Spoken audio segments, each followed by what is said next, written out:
এর আগে তোমাদেরকে আমি 209 নম্বর পৃষ্ঠা অব্দি শিখিয়েছি। আজ শুরু হবে 210 থেকে। ভাষায় সমস্যাগুলো লিখে ও ঐকিক নিয়মে সমাধান করেছি।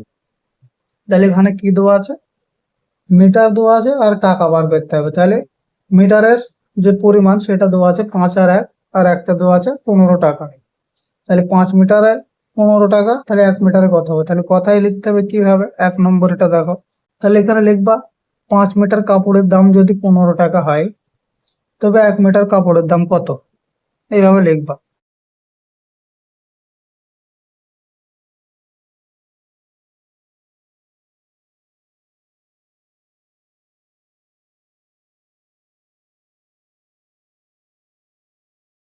ঠিক আছে, তাহলে এখানে সমস্যাটা লিখে নেবা। মিটার বা পরিমাপ। তাহলে এখানে মিটার, তাহলে 5 মিটারে 15 টাকা। তাহলে 1 মিটারে কত হবে সেটা বার করতে হবে। এটা তো খুবই সহজ। তাহলে 5 মিটার কাপড়ে 5 মিটার কাপড়ের দাম 15 টাকা। তাহলে 1 মিটার কাপড়ের দাম ভাগ হবে, কম হয়ে যাবে। তাহলে তাহলে 15/5, 3×5=15, সমান সমান 3 টাকা। ঠিক আছে, এখানে উত্তরে লিখে দেবে 1 মিটার কাপড়ের দাম 3 টাকা। 2 নম্বর এটা কি বলছে? দুই দুই নম্বর এটা হচ্ছে বিঘা জমির পরিমাণ দেওয়া আছে আর সময় দেওয়া আছে। এটা কিভাবে লিখবা? এখানে লিখবা একজন চাষির 8 বিঘা জমি চাষ করতে সময় লাগে 32 দিন, তবে 5 বিঘা জমি চাষ করতে কতদিন সময় লাগবে?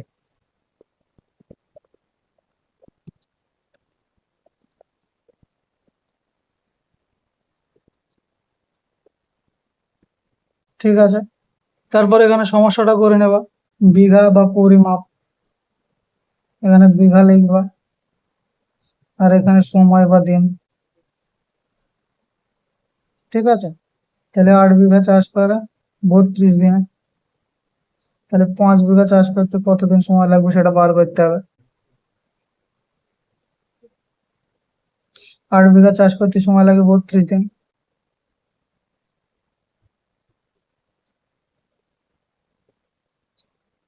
তাহলে 1 বিঘা সময় চাষ করতে সময় কম লাগবে,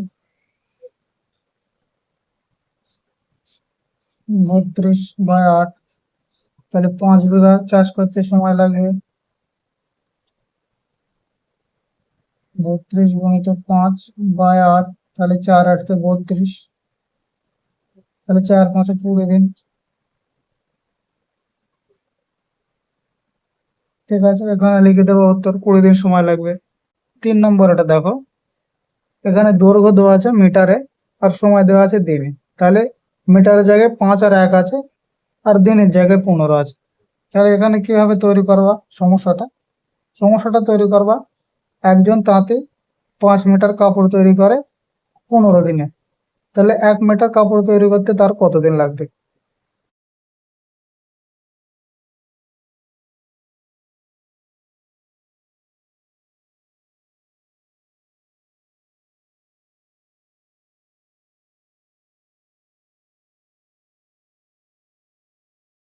ঠিক আছে, তাহলে এখানে সমস্যাটা তো প্রতি দেওয়া আছে মিটারে আর দিনে। তাহলে এখানে মিটার, এখানে দিন। তাহলে 5 মিটার 15 দিন। তাহলে 1 মিটার ওই প্রথমে যেটা করলাম সেটার মতোই সেম। তাহলে 5 মিটার কাপড় তৈরি করতে সময় লাগে 15 দিন।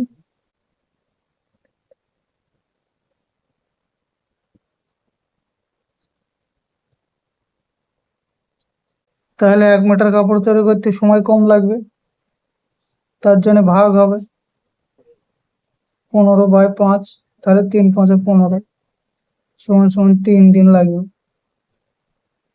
বুঝলে? তাহলে এখানে উত্তর লিখে দেবা 3 দিন। তারপর 4 নম্বর এটা কি বলছে? চালের পরিমাণ দেওয়া আছে কিগ্রাতে আর দাম দেওয়া আছে টাকায়। তাহলে 6 কিগ্রা আছে, 11 কিগ্রা আছে আর 120 কিগ্রা আছে। তাহলে এখানে লিখতে পারো 6 কেজি চালের দাম যদি 120 টাকা হয়, 11 কিগ্রা চালের দাম কত?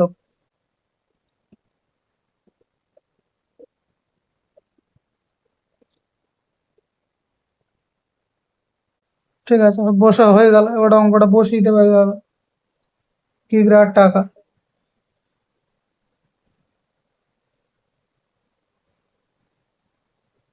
তাহলে কিগ্রা 6 আছে, 120 টাকা। তাহলে 11 আছে, এটা আমাদের বার করতে হবে। তাহলে এখানে লিখবো 6 কিগ্রা চালের দাম 120 টাকা।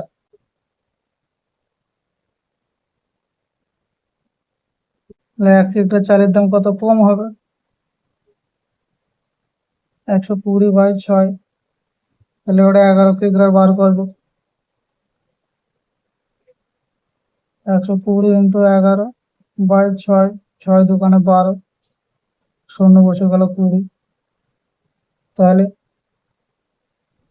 20 ইন্টু 11 সমান সমান 11 দোকানে 22, আর একটা শূন্য বসে গেল, 220 টাকা হয়ে গেল। এখানে উত্তর লিখে দেওয়া 220 টাকা। 5 নম্বরটা দেখো, 5 নম্বরটা একটু কঠিন আছে, কারণ জানা বিষয় ডান দিকে আছে, অজানা বিষয় বাঁ দিকে আছে।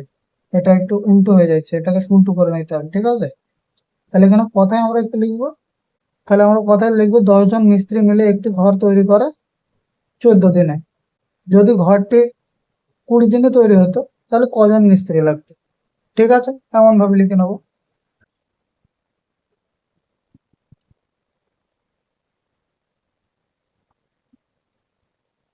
10 জন মিস্ত্রি মিলে একটি ঘর তৈরি করে 10 দিনে। যদি ঘরটি 20 দিনে তৈরি হতো, তাহলে কজন মিস্ত্রি লাগতো?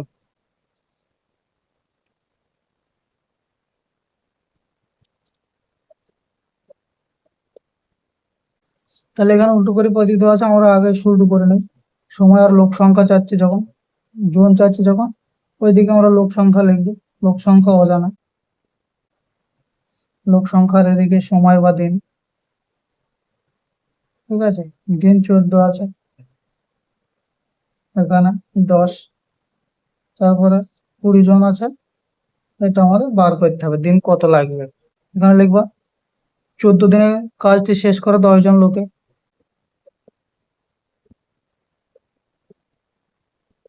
তাহলে একদিনে শেষ করতে গেলে লোক বেশি লাগতো, তাই তো? তাহলে 14 ইন্টু 10, তাহলে 20 দিনের কাজটি শেষ করতে হলে লোক কম হলেও আমাদের চলতো, দিন বেশি আছে কারণ। তাহলে 14 ইন্টু 10/20, তাহলে 20-কে 10 দিয়ে কাটলে 2 হয়, 2-কে 14-কে কাটলে 7 হয়। তাহলে সমান সমান, তাহলে 7 জন লাগতো। বোঝা গেল? 7 জন হলে হয়ে যেত কাজটা। তাহলে 210 পৃষ্ঠা হয়ে গেল। তাহলে আজ এই কটাই থাক। এরপরে তোমাদের বড় অঙ্ক আসবে, 3টি বিষয়ের সম্পর্ক আসবে এরপরে, তখন শেখাবো। আজ এই অবধি থাক, ঠিক আছে?